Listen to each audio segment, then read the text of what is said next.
नमस्कार and welcome to curiously education. आज 26 अगस्त 2022 है। हमारे टेबल पर हैं 6 इम्पोर्टेंट टॉपिक्स। इसमें टेमिंग ईडी एनफोर्समेंट डायरेक्टोरेट, तो ये पायनियर का आर्टिकल है। फिर दो आर्टिकल्स दोनों के दोनों जो हैं वो ट्रांसजेंडर्स के साथ जुड़े हुए हैं, लेकिन दोनों के दोनों अलग हैं। राइट, मेन टॉपिक है ट्रांसजेंडर्स, लेकिन LGBTQ कम्युनिटी, लेकिन एक रेनबो ऑफ होप, ये द हिंदू का हिंदू न्यूज़पेपर का आर्टिकल है। हेल्थ केयर फॉर ट्रांसजेंडर्स, ये आयुष्मान भारत के साथ जुड़ा हुआ आर्टिकल है। It's from Tribune. फिर ए पेरिलियस स्टेलमेट, ये यूक्रेन और रशिया के साथ जुड़ा हुआ टॉपिक है। पेगासस रिपोर्ट, ट्रिब्यून का आर्टिकल है। और राजीव भाटिया साहब, जो हमारे एक्स डिप्लोमेट हैं, उन्होंने भारत की फॉरेन पॉलिसी के बारे में एक इंटरेस्टिंग आर्टिकल आज के इंडियन एक्सप्रेस में लिखा है। तो let's quickly crack on. Taming ED, pioneer का ये आर्टिकल है। आपकी स्क्रीन पर ये जो इमेज आप देख रहे हैं, मैं थोड़ा जूम करके आपको दिखा देता हूँ। राइट, तो ये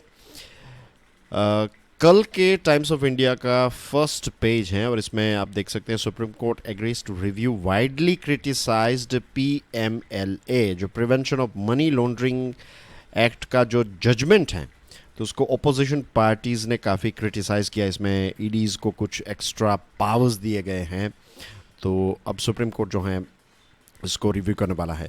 तो सुप्रीम कोर्ट ने ये डिसाइड किया है कि 27 जुलाई का जो जजमेंट है सुप्रीम कोर्ट का, ये जो जजमेंट है, इसका नाम है Vijay Madan Lal Chaudhary versus union of India.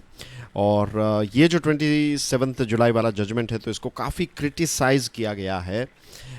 Supreme court अब इस जजमेंट को 27, ये वाला जो केस है, इस जजमेंट को फिर से रिव्यू करने वाला है। ओपन कोर्ट में इसके बारे में चीज़ें जो हैं वो सुप्रीम कोर्ट सुनने वाला है। तो इसमें दो चीज़ें हैं। एक तो है कि prevention of money laundering act के साथ जुड़े हुए कुछ एक्ट्स, और इसके साथ जो एनफोर्समेंट डायरेक्टोरेट हैं, तो इनको जो एक्स्ट्रा ऑर्डिनरी स्वीपिंग पावर्स दिए गए हैं, तो इसके बारे में भी सुप्रीम कोर्ट जो है वो सुनने वाला है। अब CJI लेड 3 जज वाली जो बेंच है, तो इसने कहा है the PMLA judgment without further expounding, अगर इस PMLA जजमेंट को और ज़्यादा एक्सप्लेन नहीं किया गया, एक्सपाउंडिंग यानी कि इसका जो एक व्याख्यान है या फिर इसकी डेफिनेशन जो है, इसको एलाबरेट करना जो है वो बहुत इंपॉर्टेंट है, क्योंकि वरना क्या होगा कि ये जो जजमेंट है, तो इसका आर्बिट्रेरी एप्लीकेशन हो सकता है, और मनी लॉन्ड्रिंग और इन सारे केसेस में फिर बहुत सारे स्ट्रिंजेंट लॉज जो हैं वो अप्लाई हो जाएंगे। इसके साथ जो इससे पहले का 27 जुलाई वाला जजमेंट है, तो इसमें एनफोर्समेंट केस इंफॉर्मेशन रिपोर्ट, जैसे आप पर अगर लेट्स से कोई केस है तो FIR दर्ज होती है, तो जो एक्यूज्ड है उसको FIR देना जो है वो इम्पोर्टेंट है। पुलिस जो है वो आपको FIR देती है कि आप पर ये चार्जेस हैं। तो यहाँ पर ये था कि जो जजमेंट था उसमें ये था कि ये जो ECIR है, एनफोर्समेंट केस इंफॉर्मेशन रिपोर्ट, तो ये देना मैंडेटरी नहीं है। तो दिस इज़ ऑल्सो कंट्रोवर्शियल।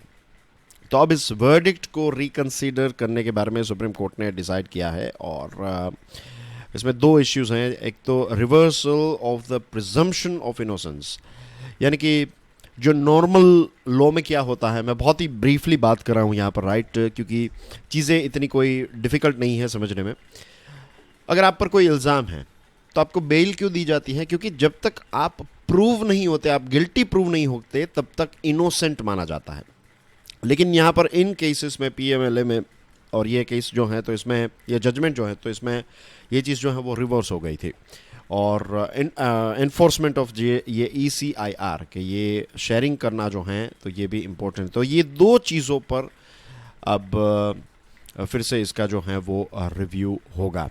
और 27 जुलाई वाला जो 3 जज वाली जो बेंच है एपेक्स कोर्ट की, that was headed by justice Khanwilkar, तो इस बेंच ने 27 जुलाई को PMLA को अपहेल्ड किया था, और उसकी वजह से एनफोर्समेंट डायरेक्टोरेट को काफ़ी ज़्यादा पावर्स जो हैं वो मिल गए थे। ओपोजिशन पार्टीज़ ने लंबे समय से ये कंप्लेन की है कि ईडी का गलत इस्तेमाल हुआ है, और ऐसा नहीं है कि सिर्फ नरेंद्र मोदी सरकार ही ईडी का इस प्रकार से इस्तेमाल कर रही है। UPA सरकार भी इसी प्रकार से ईडी और CBI और दूसरी जो एजेंसीज हैं उनका इस्तेमाल करती आ रही हैं। तो what we need now is, देखिए कि मनी लॉन्ड्रिंग, करप्शन, टेरर, ये सारे बड़े बड़े इश्यूज़ हैं।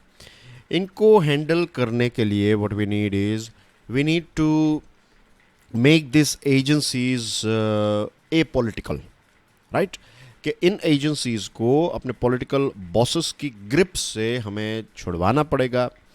इनकी जो इमेज है तभी जाकर फिर से निखर कर आएगी। लोगों का विश्वास जो है वो तभी आएगा, क्योंकि अब पिछले कई सालों से ऐसी सिचुएशन हो गई, एक दो दशक से, means I still remember UPA के टाइम पर जो सीबीआई के डायरेक्टर थे, तो उनके ऊपर इल्ज़ाम लगा था और सुप्रीम कोर्ट ने फिर केज्ड पैरॉट शब्दों का इस्तेमाल किया था सीबीआई के लिए, कि कैसे जो डायरेक्टर्स हैं या फिर जो मेन पर्सन हैं सीबीआई के हेड जो हैं वो कैसे एजेंसी का दुरुपयोग करते थे एक्सेट्रा। तो ऐसे बहुत सारे केसेस हमने कई बार डिस्कस किए हैं।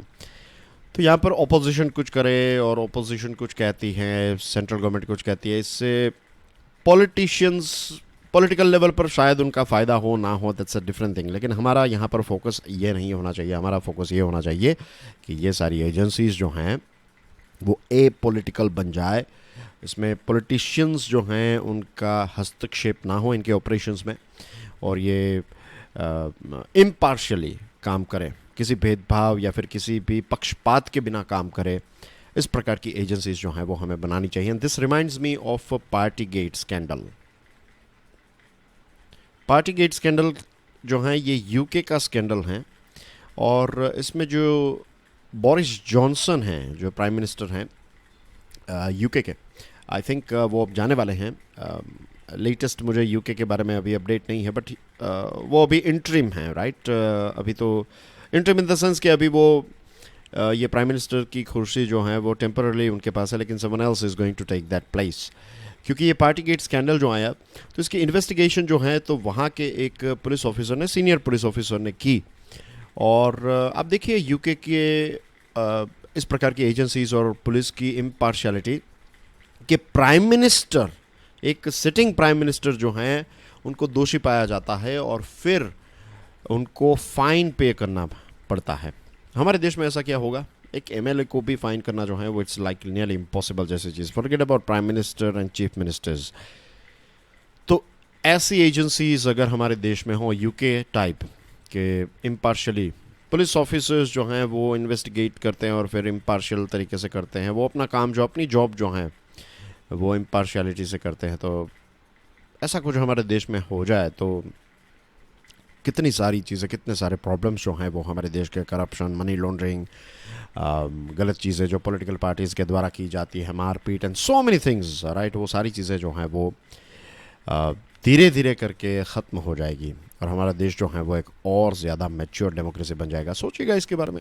Rainbow of hope the Hindu का ये आर्टिकल है। एटलीस्ट अब तमिलनाडु में जो LGBTQIA+ कम्युनिटी हैं, तो उनको जो हाफ नेम से या फिर जो स्लर्स, स्लैंग्स जो यूज़ किए जाते हैं, मॉक किया जाता है उनको, तो अब ऐसा एटलीस्ट लेट्स होप तमिलनाडु में नहीं होगा। तमिलनाडु की सरकार ने मद्रास हाई कोर्ट जो हैं इनके ऑर्डर को ध्यान में रखते हुए ये तय किया है कि जो LGBTQI+ कम्युनिटी हैं, तो उनके जो अलग अलग कैटेगरी के लोग हैं तो उनको प्रॉपर नाम से बुलाया जाएगा। तमिल में अलग अलग नाम, क्वेयर के लिए अलग नाम है, ट्रांसजेंडर के लिए, इंटरसेक्स के लिए अलग नाम है।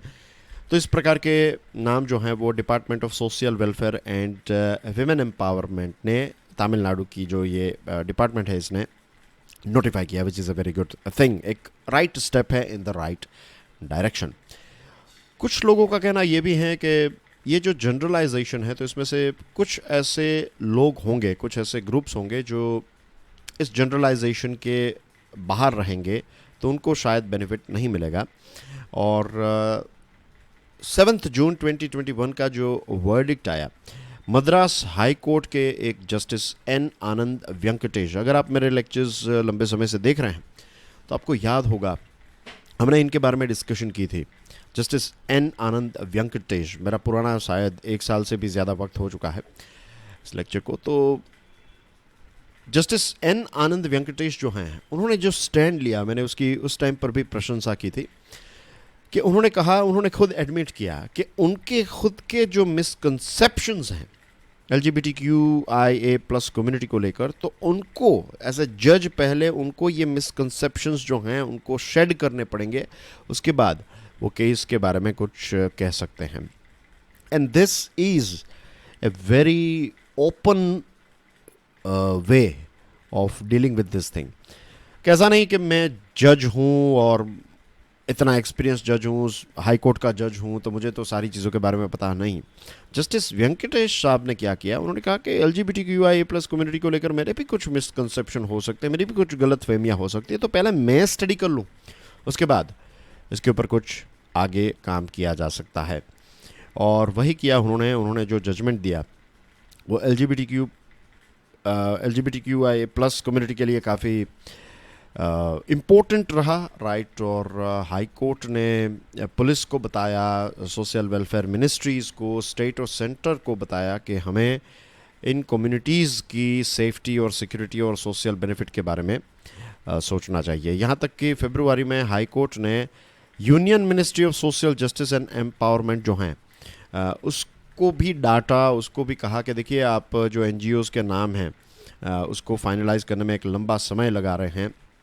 और ये जो हाई कोर्ट ने सोशल सैंक्शन अनाउंस किया कि देखिए हमारा कॉन्स्टिट्यूशन जो है ना वो हम सबको इक्वल मानता है, और हमारे देश में भारत में सबसे टॉप अगर कोई चीज़ है तो दैट इज़ कॉन्स्टिट्यूशन. कॉन्स्टिट्यूशन में जो चीज़ इट्स लाइक पत्थर जो लकीर कहता है ना कि एक बार उसमें लिखा गया तो that is means we all have to follow it, क्योंकि हम इस सिस्टम में रह रहे हैं, हम इस देश में रह रहे हैं, तो कॉन्स्टिट्यूशन को तो फॉलो करना ही है. और कॉन्स्टिट्यूशन जो है लकीली काफ़ी अच्छी तरीके से लिखा गया है.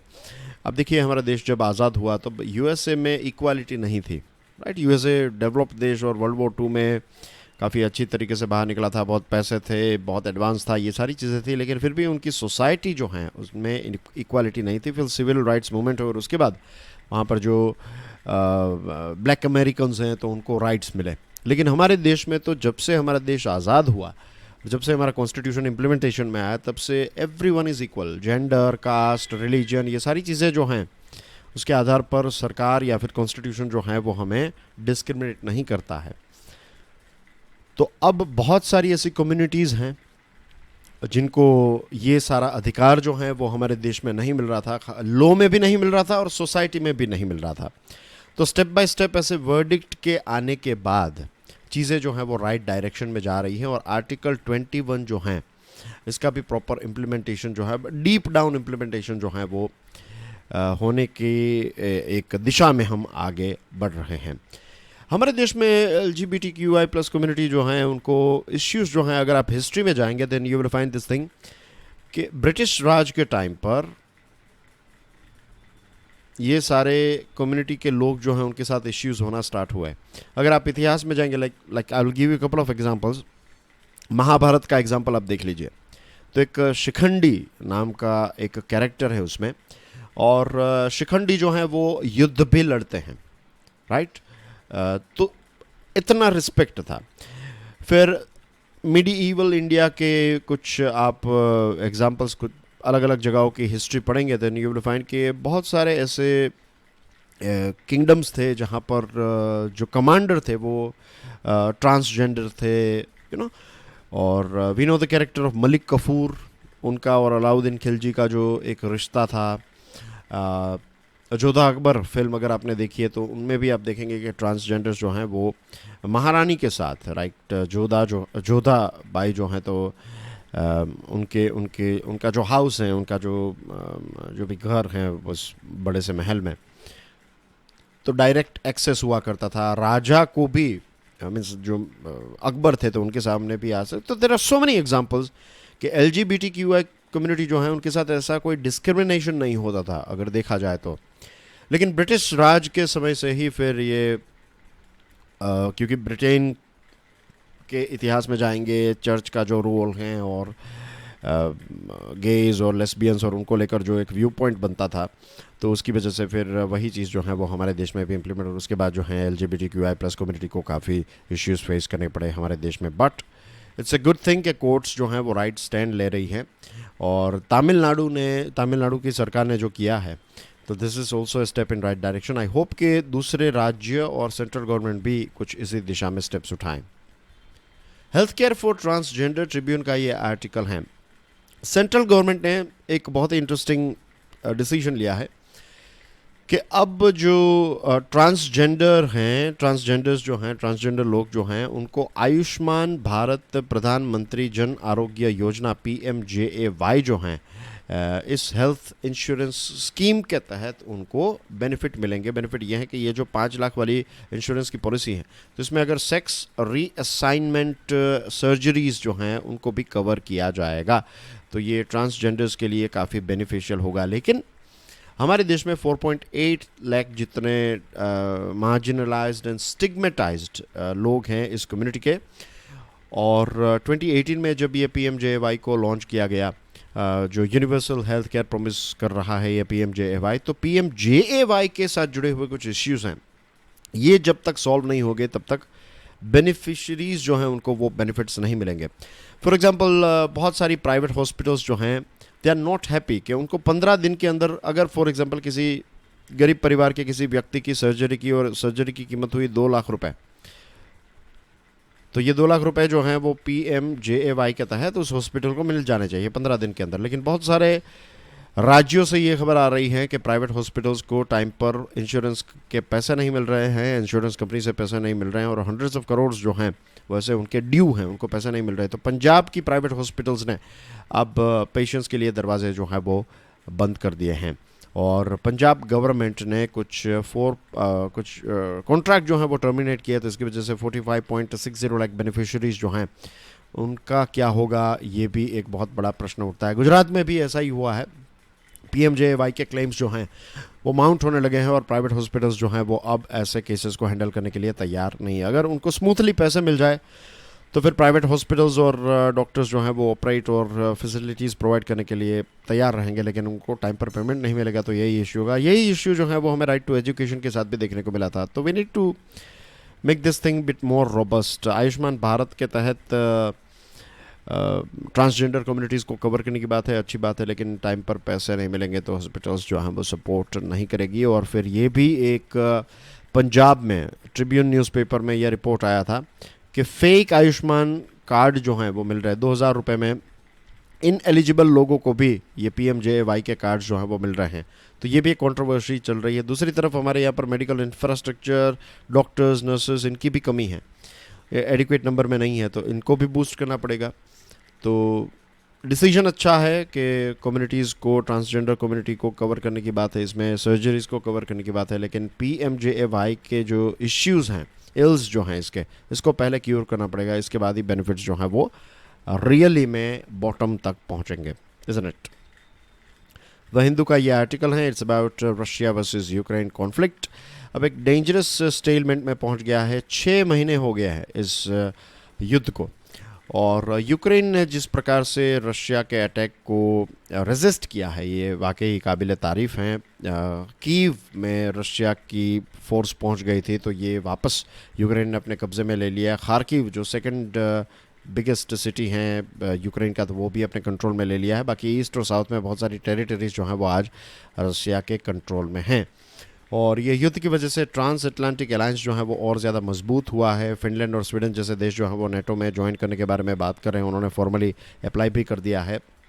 प्रोसेस कहीं ना कहीं जो है वो स्टार्ट हो चुकी है। वेस्टर्न वर्ल्ड ने रशिया पर काफ़ी सैंक्शंस लगाए हैं, और विंटर के टाइम पर रशिया अगर गैस सप्लाई जो है वो ड्राई कर देगा या फिर कम कर देगा, तो यूरोप के बहुत सारे देशों के लिए ये एक बहुत बड़ा प्रॉब्लमेटिक इश्यू बन जाएगा। रशिया ने दोनबास रीजन को अपने कंट्रोल में ले लिया है, सदर्न यूक्रेन को अपने कंट्रोल में ले लिया है, लेकिन जो बड़े बड़े असोल्ट्स थे वो अब बंद हो गए हैं, राइट। कुछ सिटीज़ को ऐसे टारगेट किया जा रहा है, लेकिन जो ग्राउंड लेवल पर ग्राउंड असोल्ट्स जो हैं वो बंद हो चुके हैं। अब ज़्यादातर बॉम्बिंग और ये सारी चीज़ें जो हैं वो हमें देखने को मिल रही है। फॉर एग्जांपल 24 अगस्त को यूक्रेन के इंडिपेंडेंस डे पर रेलवे स्टेशन पर अटैक किया गया। यूक्रेन की जो स्ट्रेटजी है, it's also going two means अगर यूक्रेन रशिया से वापस अपनी टेरिटरीज लेने के बारे में सोच रहा है तो it's going to be very costly, right. इतना जल्दी रशिया को वहाँ से हटाना जो है वो इजी नहीं होगा। रशियन इंटेलिजेंस जो है उनका ये इल्ज़ाम है कि हाल ही में प्रेसिडेंट व्लादिमीर पुतिन के एक फ्रेंड जो है, इनके एलाई जो हैं, उनकी बेटी की हत्या हुई है कार बॉम्बिंग में, तो इसका इल्ज़ाम उन्होंने यूक्रेन पर डाला। यूक्रेन का कहना है कि हमने ऐसा कुछ नहीं किया है। और स्टार्टिंग के टाइम पर व्लादिमीर पुतिन को ऐसा लग रहा था कि कुछ ही हफ्तों के अंदर यूक्रेन जो है वो घुटने टेक देगा, लेकिन ऐसा नहीं हुआ। इंटेलिजेंस एजेंसी का मिस कैलकुलेशन हुआ और अब रशिया के लिए भी ये एक बहुत बड़ा चैलेंज है। मीन्स व्लादिमीर पुतिन जो हैं उनको लिमिटेड बैटल गेन्स मिल रहे हैं, बहुत सारे ट्रूप्स जो हैं उनकी मृत्यु हो गई, इकोनॉमी जो है उस पर सैंक्शंस लग गए हैं। तो ये जितना उन्होंने एस्टिमेट किया था उससे कई गुना ज़्यादा कॉस्टली हो चुका है।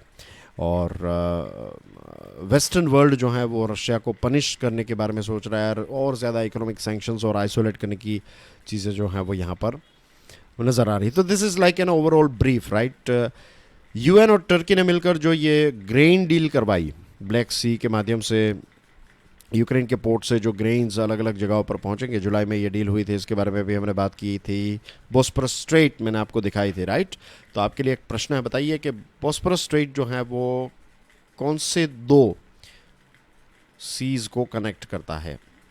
ये आपके लिए क्वेश्चन है। इस क्वेश्चन का जवाब जो है वो आपको कमेंट सेक्शन में देना है। अगर आपको नहीं पता है तो open your atlas, right, map book निकालिए और देखिए।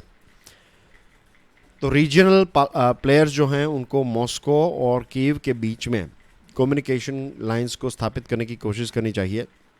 और अगर ये वॉर चलता रहा तो इसकी इम्पैक्ट जो है वो ग्लोबल इकोनॉमी पर और ज़्यादा होगी। भारत जैसे देश भी इससे प्रभावित हो रहे हैं। तो लेट्स होप कि ये वॉर जो है वो एंड हो जाए, लेकिन उसके लिए जैसे ग्रेन डील हुई, इस प्रकार की कुछ और डील्स हो जाए। रशिया भी चाहेगा कि ये युद्ध जो है वो ख़त्म हो जाए, क्योंकि उनके लिए भी victory it's not going to be easy. Ukraine भी चाहता है, क्योंकि वहाँ पर कितने 60-70 लाख लोग जो हैं उनको अपना घर छोड़कर दूसरी जगहों पर जाना पड़ा। तो किसी के लिए ये बड़ा इतना फ़ायदा का सौदा बिल्कुल नहीं है। पेगासस रिपोर्ट के बारे में बात करेंगे। ट्रिब्यून का ये आर्टिकल है। यू नो कि सुप्रीम कोर्ट ने जो एक कमेटी अपॉइंट की, ये पेगासस स्पाईवेयर जो व्हाट्सएप और ये सारी चीज़ें हैक की गई थी और डेटा जो है वो कुछ ओपोजिशन लीडर्स का, जर्नलिस्ट का, फिर ये पेगासस स्कैम सामने आया। तो सेंट्रल गवर्नमेंट ने इस इन्वेस्टिगेशन में कोऑपरेशन जो है वो नहीं किया और मना करता रहा, कहा कि हमने ऐसा कुछ नहीं किया है, हम सर्वेलेंस नहीं कर रहे हैं, ये वो एक्सेट्रा। और जहाँ पर भी हुआ है तो वो नेशनल सिक्योरिटी का नाम देकर सेंट्रल गवर्नमेंट जो है वो बचने की कोशिश कर रही है। अब पैनल ऑफ एक्सपर्ट्स जो इन चीज़ों को देख रहे हैं कि गवर्नमेंट एजेंसीज ने पेगासस का इस्तेमाल किया है, और एपेक्स कोर्ट जो हैं उसका स्टैंड भी अच्छा है कि राइट टू प्राइवेसी जो हमारा एक फंडामेंटल राइट है, तो इसकी रक्षा करने के लिए सुप्रीम कोर्ट जो है इस पर इन्वेस्टिगेशन करवा रही है। जो डिजिटल फॉरेंसिक एस्पेक्ट से जो फाइंडिंग हुई थी उसमें पता चला कि 29 में से 5 डिवाइसेस जो हैं तो उनको इस पेगासस या फिर इस प्रकार के मालवेयर का इस्तेमाल करते हुए ट्रैक किया जा रहा था। और गवर्नमेंट जो है, गवर्नमेंट अगर इस प्रकार के टूल्स यूज़ कर रही है, लेट्स से फॉर आतंकवाद को रोकने के लिए, इस प्रकार के गैंग्स को रोकने के लिए, तो दैट्स अ डिफरेंट थिंग। लेकिन फिर ओपोजिशन लीडर्स और कुछ बिजनेसमैन, कुछ एक्टिविस्ट, ऐसे लोगों को स्नूप किया जा रहा है, तो this is against right to privacy. Israel की साइबर आर्म्स कंपनी है एनएसओ ग्रुप, इसने पेगासस बनाया है। और इज़राइल की ये कंपनी ने क्या किया है कि इज़राइल की सरकार जिस सेंट्रल गवर्नमेंट के साथ, ये किसी राज्य, अगर गुजरात की सरकार चाहती है तो वो पेगासस उनको नहीं मिलेगा, सिर्फ सेंट्रल गवर्नमेंट को ही इज़राइल ये एनएसओ ग्रुप जो है वो देगा। लेकिन वो कब, जब इज़राइल की गवर्नमेंट ग्रीन सिग्नल देगी तब। और इज़राइल की गवर्नमेंट कब सिग्नल देगी? जब दूसरे देश की central government, for example let's say India की गवर्नमेंट कहेगी कि हमें ये चाहिए and Israel is happy to sell this thing, उसके बाद ही ये एनएसओ ग्रुप जो है ये पेगासस की टेक्नोलॉजी देश को देता है। तो ये भी एक बहुत बड़ा प्रश्न है कि सेंट्रल गवर्नमेंट की परमिशन के बिना ये इसका इस्तेमाल जो है वो नहीं हो सकता है, ये पेगासस का। अब देखते हैं आगे इसमें क्या होता है, इसमें इन्वेस्टिगेशन जो है वो किस दिशा में जाती है। लेकिन सेंट्रल गवर्नमेंट के लिए चीज़ें जो हैं it's going to be difficult. As far as जो मीडिया रिपोर्ट्स आ रहे हैं उसे ये लग रहा है कि सेंट्रल गवर्नमेंट को अपनी जो इनोसेंस है वो प्रूव करना थोड़ा डिफ़िकल्ट हो जाएगा। India as a foreign policy leader and balancer, Indian Express का ये आर्टिकल है। 1947 से 2022 का ओवरऑल अगर हम क्रिटिकल एनालिसिस करें इंडिया की फॉरेन पॉलिसी का, तो पता चलता है कि बहुत सारी चीज़ें जो हैं वो चेंज हुई है। महात्मा गांधी और जवाहरलाल नेहरू के समय में हमारा देश जब आज़ाद हुआ, और I would like to take names of Bhagat Singh as well, Netaji Subhash Chandra Bose और दूसरे लोगों का भी बहुत सारा इम्पोर्टेंट, जिनका नाम नहीं ले रहा हूँ इसका मतलब ये नहीं कि वो इम्पोर्टेंट नहीं है। जितने भी छोटे बड़े, जितने भी नाम, जितने भी लोगों ने इंडिपेंडेंस के लिए जो भी बलिदान दिया, सभी को कोटि कोटि वंदन।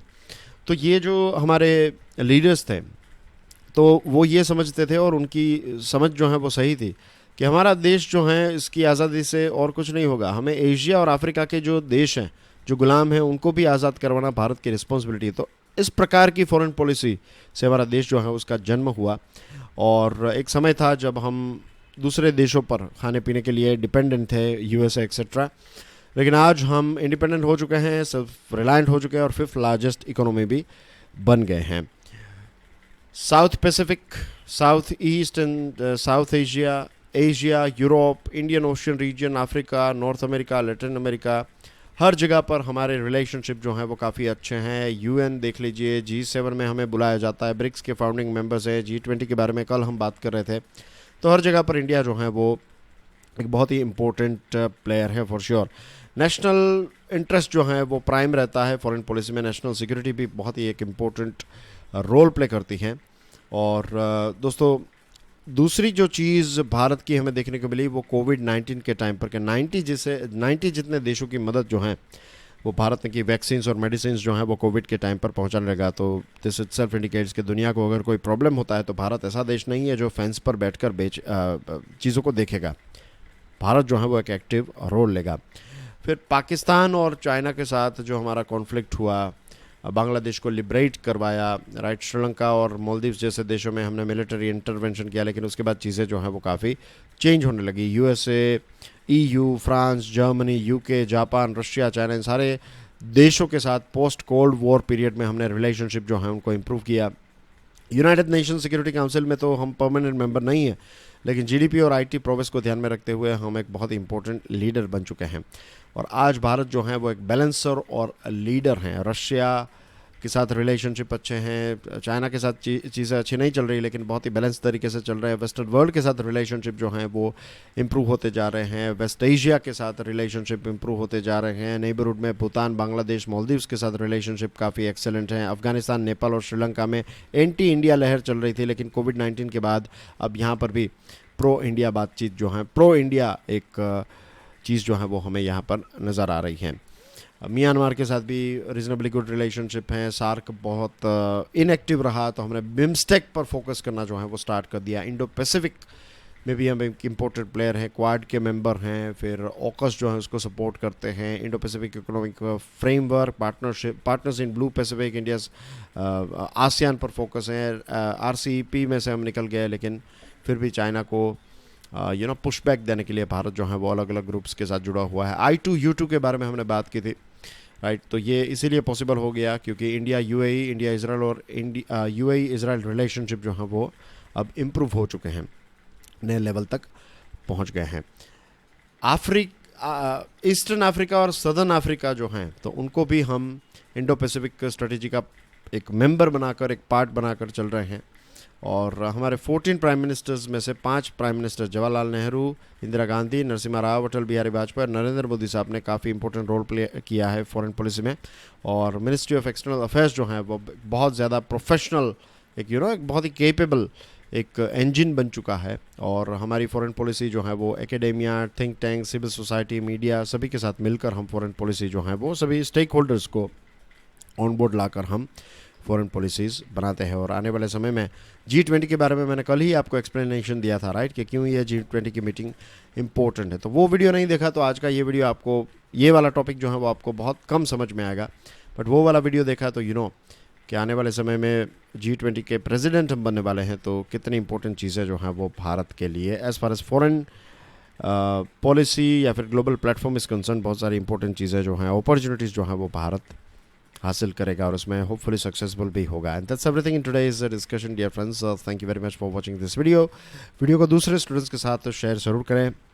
एटॉमिक हैबिट वाला वीडियो जो है वो देखना ना भूलें, it's very very important. I see you soon, God bless you all, जय हिंद।